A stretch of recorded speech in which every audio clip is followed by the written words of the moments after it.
എല്ലാവർക്കും എൻ്റെ സ്നേഹം നിറഞ്ഞ നമസ്കാരങ്ങൾ. അപ്പം ഇന്ന് എല്ലാവരുടെ വീട്ടിലും വിഷു ആഘോഷിച്ചിരിക്കും എന്ന് വിചാരിക്കുന്നു. സദ്യയൊക്കെ ഒരുക്കാനുള്ള ബിസി ഷെഡ്യൂളായിരിക്കും. ഞാനിന്ന് രാവിലെ ആറ്റുകാലമ്പലത്തിൽ പോയി, ചെന്തിട്ടയിലുള്ള ശിവൻ കോയിലിൽ പോയി, പിന്നെ എൻ്റെ വീട്ടിൻ്റെ അടുത്തുള്ള കുഞ്ചറവിള ദേവീക്ഷേത്രത്തിൽ പോയി. അവിടെ ഇത്രയും നാൾ പോകുമ്പോഴും ലോകാസ്തമസ്ത സുഖിനോ ഭവന്തു എന്ന് പറയും. എന്നെയും എൻ്റെ കുടുംബാംഗങ്ങളെയും എൻ്റെ കൂടെ ഉള്ള ബന്ധുമിത്രാദികളെല്ലാവരെയും കാത്തുരക്ഷിക്കണേ, ലോകാസ്തമസ്ത സുഖിനോ ഭവന്തു എന്നേ ഞാൻ പറയത്തുള്ളൂ. പക്ഷേ ഇപ്പം ഈ വിഷുവിന് എനിക്ക് വേറൊരു വാക്യം കൂടെ ചേർക്കാനുണ്ടായിരുന്നു. അതായത് എൻ്റെ യൂട്യൂബ് പ്രേക്ഷകർക്ക് വേണ്ടിയും ഞാൻ പ്രത്യേകിച്ച് പ്രാർത്ഥിച്ചിട്ടുണ്ട്. അപ്പോൾ നിങ്ങൾ എൻ്റെ യൂട്യൂബ് സബ്സ്ക്രൈബ് ചെയ്തുകൊണ്ട് അതൊന്നുമല്ല എനിക്ക് എത്ര സബ്സ്ക്രിപ്ഷൻ വന്നു, എത്ര വാച്ച് അവേഴ്സ് വന്നു, മോണിറ്റൈസേഷൻ വരുമോ വരത്തില്ലയോ, ഇതൊന്നും എൻ്റെ നോട്ടമേ അല്ല. വന്നാൽ വന്നു, ഇല്ലെങ്കിൽ ഇല്ല, അത്രയേ ഉള്ളൂ. പക്ഷേ എൻ്റെ ഒറ്റ നോട്ടം എത്ര പേര് കാണുന്നു, എത്ര പേര് എൻ്റെ വീഡിയോ കേൾക്കുന്നു, എത്ര പേര് അതുകൊണ്ട് അവരവരുടെ ജീവിതത്തിൽ മുന്നോട്ട് പോകാൻ ഉള്ള മാറ്റങ്ങൾ വരുത്തുന്നു, എത്ര പേര് അതിനെ ജീവിതത്തിൽ ഫോളോ ചെയ്യുന്നു, എത്ര പേര് അതിലെ ലൈഫിൽ അവരവരുടെ ജീവിതത്തിൽ ഇംപ്ലിമെൻറ്റ് ചെയ്യുന്നു. അതായത് കേട്ട് വെറുതെ വീഡിയോ കേട്ട് ടൈം പാസ് ചെയ്യാനല്ല, ഓരോ വിഷയവും വളരെ വളരെ പ്രാധാന്യപ്പെട്ട കാര്യങ്ങളാണ്. വളരെ ഹെവി ടോപ്പിക്കാണ് നമ്മൾ സംസാരിക്കുന്നത്. സാധാരണ ഒരു കുക്കറിങ്ങോ അല്ലെങ്കിൽ കുക്കിംഗ് കാര്യമോ അല്ലെങ്കിൽ ഒരു ഗാർഡനിങ്ങോ അല്ലെങ്കിൽ ഒരു ബുക്ക് എഴുതുന്നതോ അങ്ങനത്തെ ഒന്നുമല്ല. നമ്മൾ ഏറ്റവും ഉയർന്ന തരത്തിലുള്ള ഒരു ടോപ്പിക്കാണ് സ്പിരിച്വാലിറ്റി. അപ്പം അതിൽ മുക്തി നേടാനുള്ള പുറപ്പാടാണെന്ന് പറയുമ്പം തന്നെ അത് വളരെ വളരെ ഹെവി ആയിട്ടുള്ള ടോപ്പിക്കാണ്. അതുമാത്രമല്ല, ഞാൻ ഓരോ ദിവസവും പറയുന്നതും ഞാൻ വളരെ അധികം ചിന്തിച്ച് അതിൻ്റെ സ്ക്രിപ്റ്റൊക്കെ എഴുതി, എനിക്ക് കാണാപ്പാടമൊന്നും പഠിക്കണ്ട, പക്ഷേ എൻ്റെ മനസ്സിൽ ഉള്ളത് തന്നെ എനിക്ക് പേപ്പറിൽ എഴുതണം. പേപ്പറിൽ എഴുതി ഇടയ്ക്കിടയ്ക്ക് ഞാൻ നോക്കുന്ന എന്തിനാണോ, ഒരു പോയിൻ്റ് പോലും ഞാൻ പറയാൻ ഉദ്ദേശിക്കുന്ന ഇതിൽ ഒരു പോയിൻ്റ് പോലും വിട്ടുകളയരുത്. എത്രയ്ക്ക് ഞാൻ ലഘുവായിട്ട് അതിനെ ആക്കി നിങ്ങൾക്ക് മനസ്സിലാക്കി തരാൻ പറ്റും എന്ന് പറയുന്നതാണ്, അതാണ് എൻ്റെ ഉദ്ദേശം. അപ്പം ഇന്ന് നിങ്ങൾക്കെല്ലാവർക്കും വേണ്ടി ഞാൻ സ്പെഷ്യലായിട്ട് പ്രാർത്ഥിച്ചിട്ടുണ്ട്. നമുക്ക് ദൈവം എല്ലാ അനുഗ്രഹവും തരട്ടെ. നമ്മൾ കഴിഞ്ഞ വിഷുവിനെക്കാട്ടിൽ ഈ വിഷുവിന് നല്ല മാറ്റങ്ങളുണ്ട്, എന്നുള്ളിൽ തന്നെ നല്ല മാറ്റങ്ങളുണ്ട്. അങ്ങനെയുള്ളപ്പം നിങ്ങൾ ഇത്രയും പേര് വീഡിയോസ് കേൾക്കുന്നു. അപ്പം നിങ്ങളുടെ ഉള്ളിലും ഒരുപാട് മാറ്റങ്ങൾ വരാൻ തുടങ്ങിയിട്ടുണ്ട് എന്നുള്ളത് എനിക്ക് മനസ്സിലാവുന്നുണ്ട്. അത് മതി. ഇംഗ്ലീഷിലൊരു പ്രോവർബ്, അതായത് ഒരു പഴഞ്ചൊല്ല് പറയും, ഒരു മാരത്തോൺ റേസിന് പോകാൻ പോലും ആദ്യം ഒരു സ്റ്റെപ്പ് എടുത്ത് വയ്ക്കണം. ആദ്യം ഒരു സ്റ്റെപ്പ്, ഒരു വലതുകാലം എടുത്ത് വയ്ക്കുക, പിന്നെ ഇടതുകാല് വയ്ക്കുക, പിന്നെ വലതുകാല്, പിന്നെ ഇടതുകാല്. ഈ പിച്ച വെച്ച് നടക്കുന്ന പോലെ അങ്ങനെയാണ് തുടക്കം കുറിക്കേണ്ടത്. അപ്പം നമ്മൾ അങ്ങനെ ഓൾറെഡി തുടക്കം കുറിച്ചു. ഏകദേശം ഇത് 60ാമത്തെ വീഡിയോ എങ്ങാണ്ടാണ്. അങ്ങനെ ഉള്ളപ്പം 60 വീഡിയോയിലും ഞാൻ നല്ല നല്ല ഹെവി ടോപ്പിക്സാണ് പറഞ്ഞിരിക്കുന്നത്. അതിലൊരു 10 നമ്മൾ സീരിയസ് ആയിട്ട് എടുത്ത് ഫോളോ ചെയ്യാൻ തുടങ്ങിയാൽ പോലും നമുക്ക് നല്ല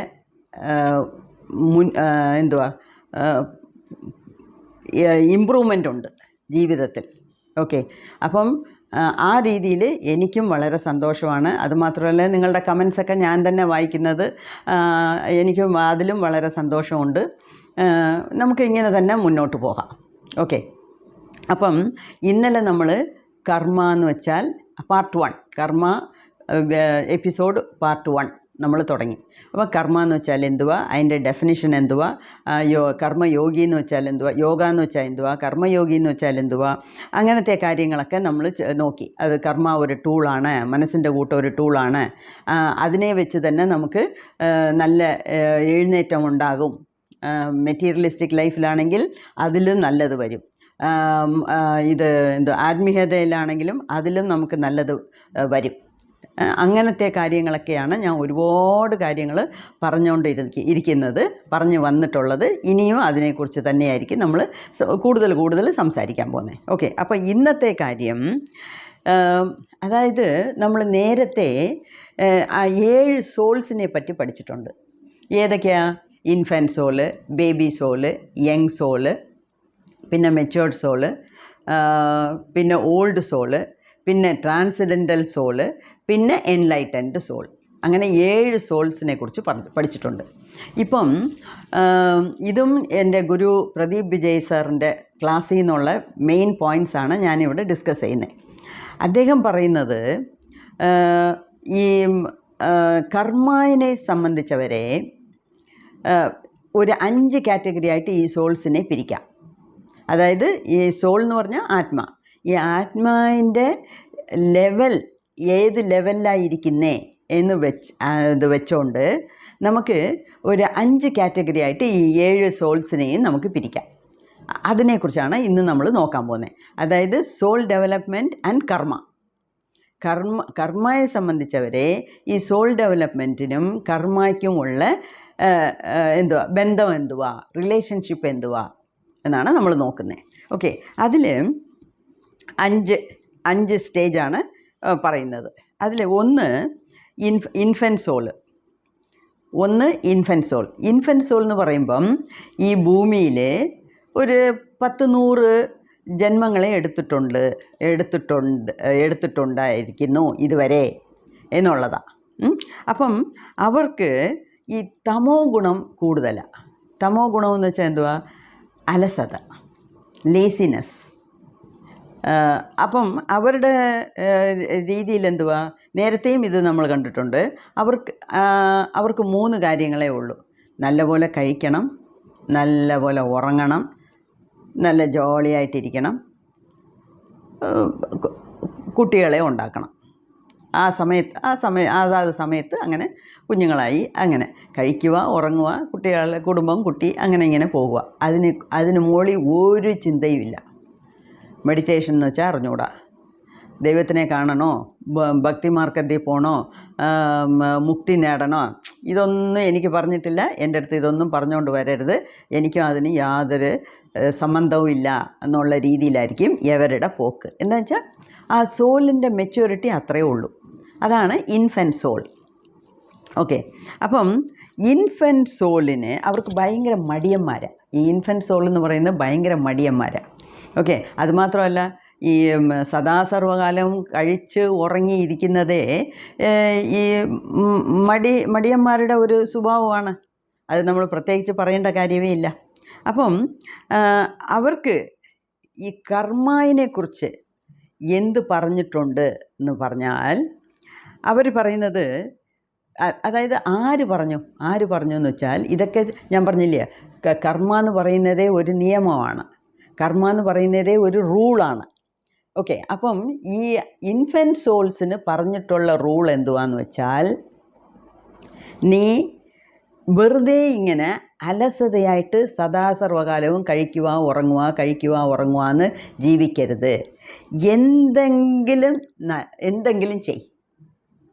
അതായത് ഈ കഴിക്കുന്നു ഉറങ്ങുന്നു എന്ന് പറയുന്നതിന് പുറമേ എന്തെങ്കിലുമൊക്കെ കാര്യങ്ങൾ ചെയ്. അതിൽ നല്ല കാര്യം കെട്ട കാര്യമൊന്നും പറഞ്ഞിട്ടില്ല. Okay, do something. അതാണ് അവർക്ക് വിധിക്കപ്പെട്ട വിധി, അവർക്ക് പറഞ്ഞിട്ടുള്ള വിധി. അപ്പം ഇൻഫൻറ്റ് സോളിലുള്ളവർക്ക് യാതൊന്നിലും ഒരു ഇൻട്രസ്റ്റ് ഇല്ല. അങ്ങനെയുള്ളവർക്ക് പറയുന്നത്, അവർക്ക് പറഞ്ഞിട്ടുള്ളത് എന്തെങ്കിലും ചെയ്, ഡു സംതിങ്. സദാസർവകാലവും ഈ അലസതയോടുകൂടി ഒരു മൂലയിൽ മുടങ്ങിയിരിക്കുക, അത് സദാസർവകാലം ഉറങ്ങുക, അങ്ങനെ ഇരിക്കാതെ എന്തെങ്കിലും ചെയ്, അത്രേ അവർക്ക് പറഞ്ഞിട്ടുള്ളൂ. ഓക്കെ, അപ്പം കർമ്മയുടെ തുടക്കമാണ് അത്. എന്തെങ്കിലും ചെയ്, ഡു സംതിങ്. ഓക്കെ, ഈ ഡൂയിങ് സംതിങ്ങിൽ ആണല്ലോ കർമ്മ തുടങ്ങുന്നത്. അപ്പം ആദ്യത്തെ സ്റ്റേജായിട്ട് ഇൻഫൻറ്റ് സോൾസിന് പറഞ്ഞിരിക്കുന്നത് അതാണ്. അടുത്തത് ബേബി സോൾ. ഈ ബേബി സോൾ എന്ന് പറയുമ്പം അവർക്ക് രജോ ഗുണമാണ് കൂടുതൽ. ഇതും നമ്മൾ നേരത്തെ കണ്ടു. അതായത് ഇൻഫൻറ്റ് സോളിന് മൂലാധാരം മാത്രമേ ആക്ടിവേറ്റ് ആവത്തുള്ളൂ. ഈ ഇൻഫൻറ്റ് സോളിന്. ഈ ബേബി സോളിന് സ്വാധിഷ്ഠാനവും കൂടെ ആക്ടിവേറ്റ് ആകും. അപ്പം നമ്മൾ ഈ പോയിൻ്റ് നമ്മൾ നേരത്തെ കണ്ടിട്ടുണ്ട്. അപ്പം ഈ ബേബി സോളിന് രജോ ഗുണമാണ് കൂടുതൽ. ഈ രജോ ഗുണമെന്ന് വെച്ചാൽ എന്തുവാ? അവർ ഈ എപ്പോഴും കഴിക്കുക ഉറങ്ങുക, കഴിക്കുക ഉറങ്ങുക എന്നല്ല, അതിനെക്കാട്ടിലും ഒരു സ്റ്റെപ്പ് മേളിലാണ്. ഓക്കെ, അവർക്ക് ഒരു സ്റ്റെപ്പ് മേളിലാണ്. അപ്പം അവർ പറയുന്നത്, അതായത് അവർക്ക് പറഞ്ഞിരിക്കുന്നത് അവർ വൺ സ്റ്റെപ്പ് കോൺഷ്യസ്നെസ് എന്ന് വെച്ചാൽ ഇൻഫൻറ്റ് സോളിനെക്കാട്ടിലും ഒരു സ്റ്റെപ്പ് ഉയർന്ന തളത്തിലാണ് അവരിയ്ക്കുന്നത്. അപ്പം അവർക്ക് പറയുന്നത് അവരുടെ സ്വഭാവം എന്തുവാണോ, ഈ കഴിക്കുന്നത് ഉറങ്ങുന്നത് മാത്രമല്ല, അവർക്ക് ഈ പവറിനോട് വലിയ താല്പര്യമാണ്. ഇതും നമ്മൾ നേരത്തെ കണ്ടതാണ്. പവറിനോട് താല്പര്യം എന്ന് വെച്ചാൽ അവർക്ക് ഓർഡർ ചെയ്യാൻ ഇഷ്ടമാണ്, എനിക്കെല്ലാം അറിയാമെന്നുള്ള തോന്നൽ. അപ്പം ഇൻഫൻറ്റ് സോളിനെക്കാട്ടിലും കുറച്ചുകൂടെ ഒരുപടി മേളിലാണ് ഇവർ. അപ്പോൾ അവർക്ക് നെയിം ആൻഡ് ഫെയിമിൽ ഭയങ്കര ഇൻട്രസ്റ്റാണ്. നെയിം ആൻഡ് ഫെയിം എന്ന് വെച്ചാൽ എന്തുവാ? നല്ല പേരെടുക്കണം, 4 പേര് നമ്മളെ പൊക്കി പറയണം, ഒരു 10 പേരുള്ളയിടത്ത് ഞാൻ നേതാവാകണം, വലിയ ആളാവണം, കാശ് വേണം, പവർ വേണം, നല്ല പേര് വേണം, എല്ലാവർക്കും നടുവിൽ ഞാൻ വലിയ ഒരു നേതാവാകണം എന്നൊക്കെ ഉള്ള ഒരു ചിന്താഗതി. അപ്പം അവർക്ക് എന്തുവാണോ പറഞ്ഞിരിക്കുന്നത്? അവർക്ക് പറഞ്ഞിരിക്കുന്നത് നീ നെഗറ്റീവായിട്ട് ഒരു കർമ്മയും ചെയ്യരുത്. ഓക്കെ, അപ്പം ഇൻഫൻറ്റ് സോളിന് എന്തുവാ പറഞ്ഞേ? നീ എന്തെങ്കിലും ചെയ്, നീ അതൊന്ന് പോസിറ്റീവാണോ നെഗറ്റീവാണോ ശരിയാണോ തെറ്റാണോ എന്നൊന്നും നീ ഒരുപാട് ചിന്തിക്കണ്ട, നീ അത്രയും ചിന്തിച്ച് തല പുണ്ണാക്കണ്ട. അപ്പം ഇൻഫൻറ്റ് സോളിന് പറഞ്ഞിട്ടുള്ള വിധി, നീ എന്തെങ്കിലും ചെയ്. അത് ശരിയാണോ തെറ്റാണോ എന്നുള്ളത് നീ അറിയേണ്ട കാര്യമില്ല. ഒന്നുമില്ലാതെ ഉറങ്ങി തിന്ന് ഉറങ്ങി കിടക്കുന്നതിനെക്കാട്ടിലും എന്തെങ്കിലും കുറച്ച് കാര്യങ്ങൾ ചെയ് എന്നുള്ളതാണ് ഇൻഫൻസ്. അതേസമയത്ത് ഈ ബേബി സോളിന് നീ എന്തെങ്കിലും കാര്യങ്ങൾ ചെയ്യണം, പക്ഷേ അതിൽ നെഗറ്റീവായിട്ടൊന്നും ചെയ്യരുത്. അതായത് നെഗറ്റീവ് കർമ്മ ചെയ്യാൻ തുടങ്ങരുത്. എന്തെങ്കിലും ചെയ്യുമെന്ന് പറയുന്നത് ശരിയാണ്, ഇത് ചെയ്യാൻ തുടങ്ങിയിട്ടുണ്ട്, പക്ഷേ കൂടുതലും അതിൽ നെഗറ്റീവ് കർമ്മ ചെയ്യാൻ പാടില്ല. അതിനുള്ള ബോധം നിനക്ക് വേണം എന്ന് പറഞ്ഞിട്ടുണ്ട്. അടുത്തത് യങ് സോളാണ്. ഈ യങ് സോളിൽ, അതായത് ഈ ബേബി സോളിനും യങ് സോളിനും ഏകദേശം ഒരുപോലെയാണ്. അപ്പോൾ അവർ പറയുന്നത്, നിനക്ക് പോസിറ്റീവായിട്ട് ചെയ്യാൻ പറ്റിയില്ലെങ്കിലും സാരമില്ല, നെഗറ്റീവായിട്ട് ഒന്നും ചെയ്യാതെ. ഫോർ എക്സാമ്പിൾ, നെഗറ്റീവായിട്ട് ഒന്നും ചെയ്യാതെ എന്ന് വെച്ചാൽ മറ്റവരെ നോവിപ്പിക്കരുത്. നിൻ്റെ വാക്കുകളാലും നിൻ്റെ പ്രവൃത്തികളാലും മറ്റവരെ നോവിപ്പിക്കരുത്. എന്താ വെച്ചാൽ മറ്റവരെ നോവിപ്പിക്കുന്നതെന്നുള്ളത് ഒരു നെഗറ്റീവ് കർമ്മയാണ്. സോ നീ എന്തെങ്കിലുമൊക്കെ ചെയ്തുകൊണ്ടിരി, പക്ഷേ നെഗറ്റീവായിട്ട് ചെയ്യാതെ എന്ന് പറയുമ്പോൾ അതിൻ്റെ അർത്ഥം എന്തുവാ? പോസിറ്റീവായിട്ട് കുറച്ചൊക്കെ ചെയ്യാൻ പഠി. ശരി, ആദ്യത്തെ സ്റ്റേജിൽ റൈറ്റ് ഓർ റോങ് അറിഞ്ഞൂടാ. ഇവിടെ നിനക്ക് റൈറ്റും റോങ്ങും ഒക്കെ ചിന്തിക്കാനുള്ള ശക്തിയുണ്ട്. സോ അതൊക്കെ ചിന്തിച്ചിട്ട് തെറ്റായിട്ട് മറ്റവരെ ഉപദ്രവിക്കുന്നത്, ഒരുമാതിരി അവരെക്കുറിച്ച് നെഗറ്റീവായിട്ട് സംസാരിക്കുന്നത്, മറ്റവരുടെ മനസ്സിനെ വേദനിപ്പിക്കുന്നത്, അങ്ങനെയൊന്നും ചെയ്യരുത്. So don't do any negative കർമ്മ. അതാണ് ഈ ബേബി സോളിനും യങ് സോളിനും ചേർത്ത് പറഞ്ഞിരിക്കുന്നത്. അടുത്തത്, അപ്പോൾ 2 കാറ്റഗറിയാണ് ഇപ്പം നമ്മൾ നോക്കിയത്. 5 കാറ്റഗറിയാണ് പറഞ്ഞിട്ടുള്ളത്. അതിൽ ഫസ്റ്റ് കാറ്റഗറി ഇൻഫൻറ്റ്, സെക്കൻഡ് കാറ്റഗറിയിൽ ബേബി സോളും വരും, യങ് സോളും വരും. അത് സെക്കൻഡ് കാറ്റഗറി. അടുത്തത് മൂന്നാമത്തെ കാറ്റഗറി എന്ന് പറയുന്നത് മെച്യൂർഡ് സോളാണ്. Okay, matured soul. അപ്പോൾ ഈ മെച്യൂർഡ് സോളിന് എന്തുവാ? പോസിറ്റീവ് കർമ്മ നീ തേടിപ്പിടിച്ച് ചെയ്യണം. അപ്പോൾ അതിൻ്റെ ഓർഡർ മനസ്സിലാവുന്നുണ്ടല്ലോ. ആദ്യത്തെ സ്റ്റേജിൽ നീ എന്തെങ്കിലും ചെയ്, രണ്ടാമത്തെ സ്റ്റേജിൽ നെഗറ്റീവായിട്ട് ഒന്നും ചെയ്യാതെ, മൂന്നാമത്തെ സ്റ്റേജിൽ നെഗറ്റീവായിട്ട് ഒന്നും ചെയ്യാതിരുന്നാൽ പോരാ, പോസിറ്റീവായിട്ടും നീ ചെയ്യണം. അപ്പോൾ ഓരോ വളർച്ചയാണ്. അപ്പം നീ പോസിറ്റീവായിട്ട് എന്തെങ്കിലും ചെയ്യണം. ഡു സം പോസിറ്റീവ് കർമ്മ. അപ്പം നല്ലത് നീ ചെയ്യണം, നീ നല്ലത് ചിന്തിക്കണം, നിനക്ക് നല്ലത് വരും. നീ നല്ല വാക്കുകൾ ഉപയോഗിക്കണം, നിനക്ക് നല്ലത് വരും.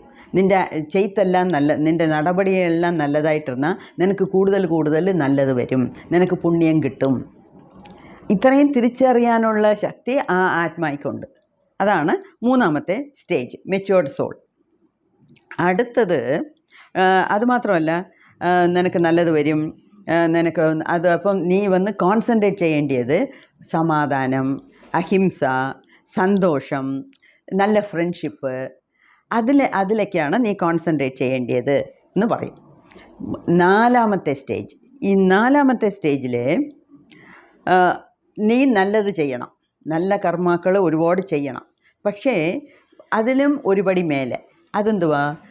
അതായത് ഞാനാണ് ചെയ്യുന്നതെന്നുള്ള അഹങ്കാരം പാടില്ല. നീ നല്ലത് ചെയ്, ഒരുപാട് നല്ലത് തേടി പിടിച്ച് ചെയ്, അപ്പം നിനക്ക് കൂടുതൽ പുണ്യം കിട്ടും. പക്ഷേ ഈ നാലാമത്തെ സ്റ്റേജിൽ എന്തുവാ? തേടിപ്പിടിച്ച് നല്ലത് ചെയ്യുന്നതിന് പുറമേ ഏതിലിരിക്കണം? വിറ്റ്നസ് മോഡിലിരിക്കണം. വിറ്റ്നസ് മോഡിൽ എന്ന് പറയുമ്പോൾ എന്തുവാ? ഞാനാണ് ചെയ്തത്, ഞാനാണ് ഇത് ചെയ്തത്, ഞാനാണ് 100 പേർക്ക് അന്നദാനത്തിന് പൈസ കെട്ടിയത്, ഞാനാണ് ഇത്രയും അന്നദാനത്തിന് ചോറ് വാങ്ങിച്ചു കൊടുത്തത്, അരി വാങ്ങിച്ചു കൊടുത്തത്, അങ്ങനെ ഞാനാണ് ചെയ്തത്, ഞാൻ അത് വേണ്ട. പക്ഷേ നീ ആലോചിച്ച് നല്ലത് ചെയ്തുകൊണ്ടിരി. അപ്പം നമ്മൾ ആ വിറ്റ്നസ് മോഡിലിരിക്കണം. ഈ വിറ്റ്നസ് മോഡിലിരിക്കുമ്പം എന്തുവാ പറയുന്നതെന്ന് വെച്ചാൽ, എല്ലാം ദൈവം നടത്തുന്നു, ഒരുപാട് കാര്യങ്ങൾ ദൈവം ഞാൻ മുഖാന്തരം നടത്തുന്നു, അല്ലാതെ ഞാനല്ല ചെയ്യുന്നത് എന്നുള്ള ചിന്ത വേണം. ഐ എം ദ ഡൂയർ, ഞാനാണ് അങ്ങനെ പറയാൻ പറ്റില്ല. ഓക്കെ, അതാണ് നാലാമത്തെ സ്റ്റേജ്. അപ്പം ഈ വിറ്റ്നസ് മോഡിൽ ഇരിക്കുമ്പം തന്നെ ഇത് നമ്മൾ നേരത്തെ കണ്ടിട്ടുണ്ട്. വിറ്റ്നസ് മോഡിലിരുന്ന് നമ്മൾ ഓരോ കാര്യം ചെയ്യുമ്പോഴും കർമ്മയുടെ ലൂപ്പിൽ നമ്മൾ പെടത്തില്ല. ഈ കർമ്മയുടെ വരും വരാഴികയിൽ നമ്മൾ ആ ലൂപ്പിൽ, ആ ചക്രത്തിനകത്ത് നമ്മൾ പെട്ടുപോകത്തില്ല. നമ്മൾ അതിൽ നിന്ന് മാറി നിൽക്കും. എന്താ വെച്ചാൽ നമ്മളെപ്പോഴും വിറ്റ്നസ് മോഡിലാണ്.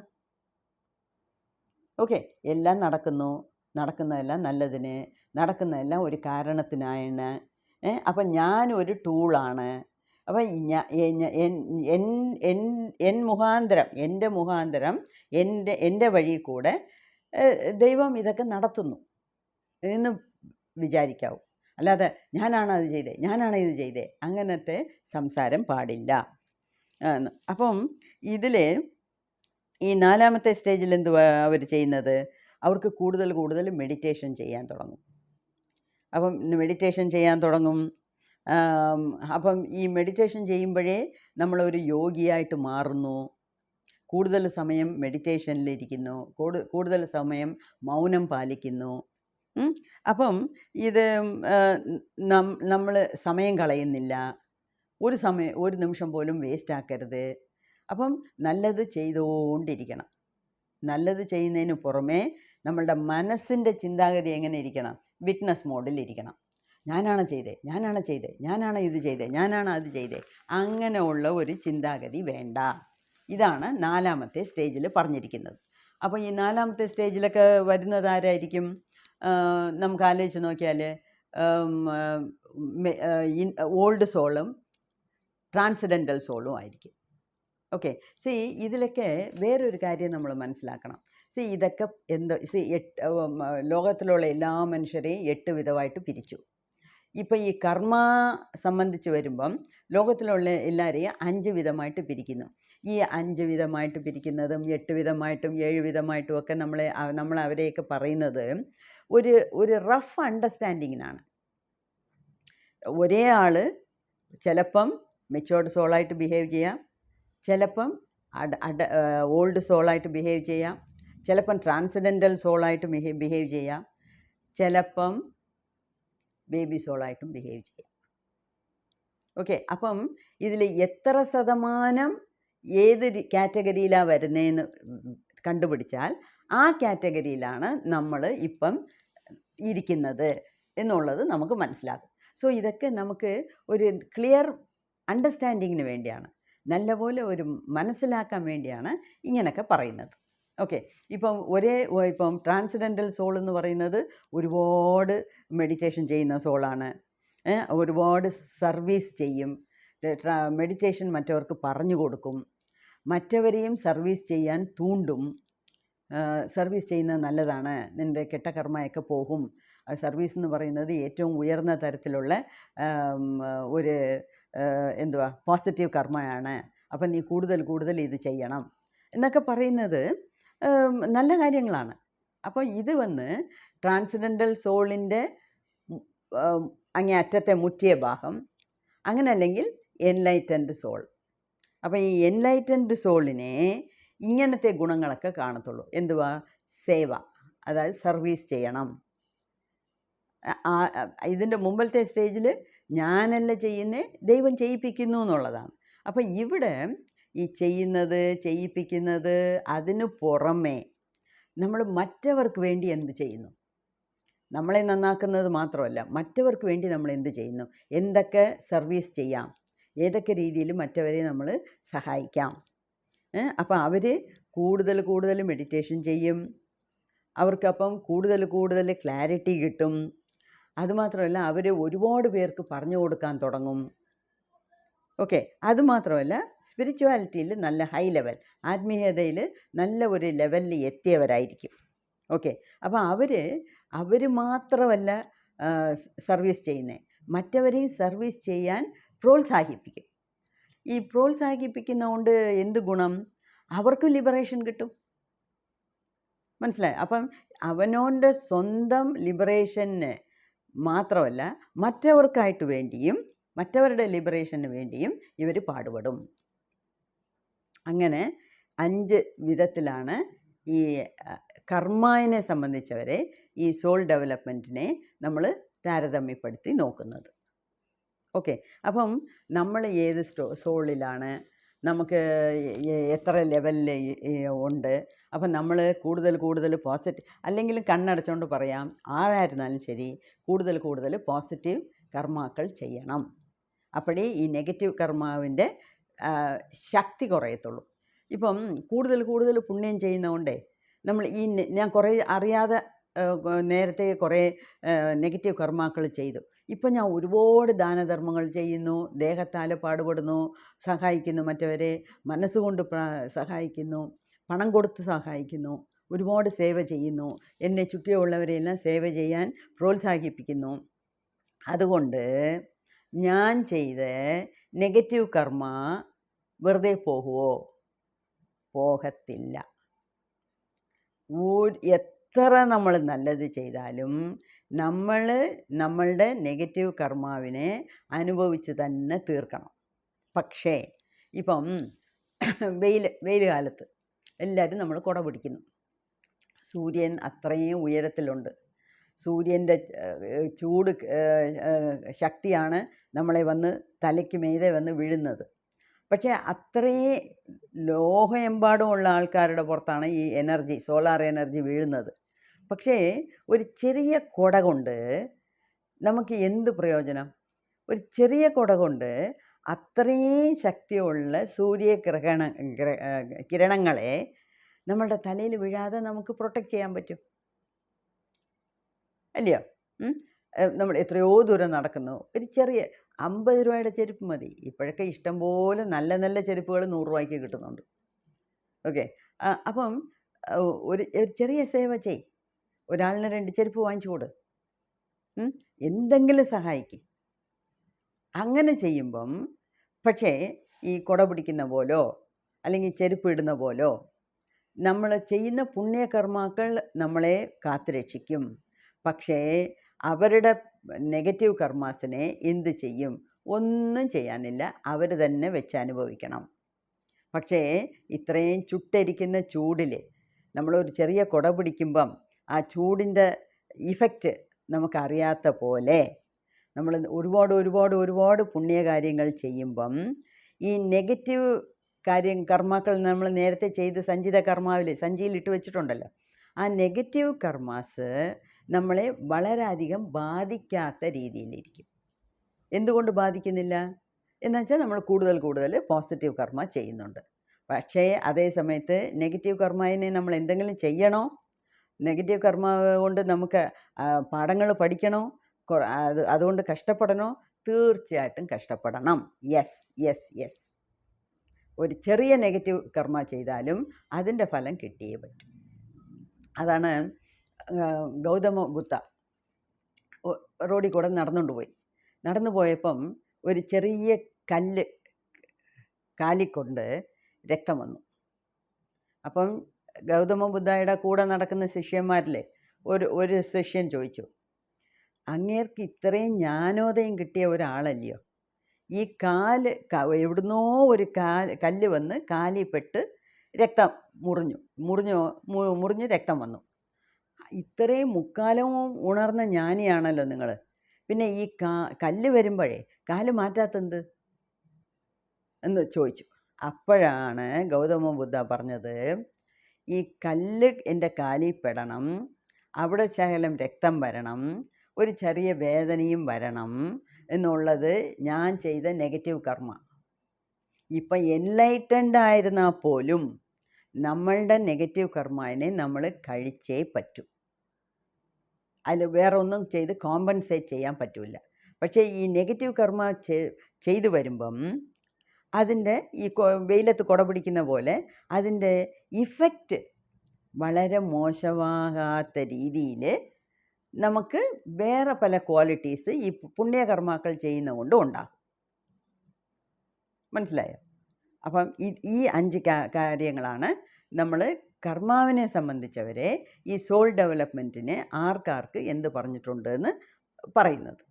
അപ്പം ഇതൊക്കെ നമുക്ക് കേട്ട് മനസ്സിലാക്കാം. അതിന് പുറമെ നമ്മൾ എപ്പോഴൊക്കെ ട്രാൻസെൻഡൻ്റൽ സോളായിട്ട് ബിഹേവ് ചെയ്യുന്നു, എപ്പം ഓൾഡ് സോളായിട്ട് ബിഹേവ് ചെയ്യുന്നു, എപ്പം മെച്യൂർഡ് സോളായിട്ടിരിക്കുന്നു. ഈ മെച്യൂർഡ് സോള് തൊട്ടാണ് ഈ ശകലം ഈ മെഡിറ്റേഷനൊക്കെ തുടങ്ങി വരുന്നത്. അപ്പം മെഡിറ്റേഷൻ ചെയ്താലേ മതി, നമുക്ക് ഒരുപാട് കാര്യങ്ങൾ മനസ്സിലാകും. അപ്പം ഇങ്ങനെയൊക്കെയാണ് ഈ 5 കാറ്റഗറി 5 വിധത്തിൽ ആളുകളുടെ അടുത്ത് പറഞ്ഞിട്ടുള്ളത്. ഓക്കെ. സോ ഒരു ഇതെല്ലാം നമുക്ക് ഇതിൻ്റെ അറിവ് വേണം. അതുമാത്രമല്ല ഇതിൽ നമ്മൾ ഒരുപാട് പാഠങ്ങൾ പഠിച്ചെടുക്കാനുണ്ട്. അതുമാത്രമല്ല റിയൽ ലൈഫിൽ എക്സ്പെരിമെൻറ്റ് ചെയ്ത് നോക്കണം. Implementation is important. ഇംപ്ലിമെൻറ്റേഷൻ എന്ന് വെച്ചാൽ അതിനെ നടപ്പിലാക്കുക, അത് വളരെ വളരെ ഇമ്പോർട്ടൻ്റ് ആണ്. ഓക്കെ. സോ ഇതിനെക്കുറിച്ച് നല്ല ആഴത്തിൽ ചിന്തിക്കുക. നമുക്ക് വിധിക്കപ്പെട്ടത് അപ്പം എന്തുവാ? നമുക്കിപ്പോഴേ കണ്ണടച്ചുകൊണ്ട് പറയാം, നമുക്ക് കൂടുതൽ പുണ്യകർമാക്കൾ ചെയ്യണം, നെഗറ്റീവ് കർമാസ് ചെയ്യാതിരിക്കണം. അതുമാത്രമല്ല കൂടുതൽ സർവീസ് ചെയ്യണം, മറ്റവരെ സഹായിക്കണം. ഇത് 3 നമ്മൾ എടുത്തോണ്ടാൽ മതി. അപ്പോൾ നമ്മൾ ഇതിനകത്ത് മെച്യൂർഡ് സോളാണോ ഓൾഡ് സോളാണോ, അല്ലെങ്കിൽ നമ്മൾ തമ്മിൽ ഒരുപാട് ട്രാൻസെൻഡൻ്റൽ സോൾസും ഉണ്ട്, അതും എനിക്ക് മനസ്സിലാവുന്നുണ്ട്. അപ്പം ഇത് എൻലൈറ്റൻഡ് സോൾ ആയിട്ടില്ല, അതുകൊണ്ടാണ് നമ്മൾ എൻലൈറ്റൻമെൻറ്റിന് വേണ്ടി പ്രയത്നിക്കുന്നത്. ഓക്കെ. അപ്പം അതുവരെ ഉള്ള ലെവൽ നമ്മൾ റീച്ചായി. ഓക്കെ. അപ്പോൾ ഇനി എങ്ങനെ മുന്നോട്ട് പോകാമെന്നുള്ളത് ഒറ്റ ചിന്തയിലായിരിക്കണം നമ്മളുടെ ജീവിതം. സോ ചിന്തിച്ച് നോക്കൂ, എത്രയ്ക്ക് നമ്മളതിനെ ലൈഫിൽ കൊണ്ടുവരാൻ പറ്റുമോ, റിയൽ ലൈഫിൽ അത് കൊണ്ടുവരണം, അതിനെ പ്രാക്ടീസ് ചെയ്യണം. നന്ദി, നമസ്കാരം.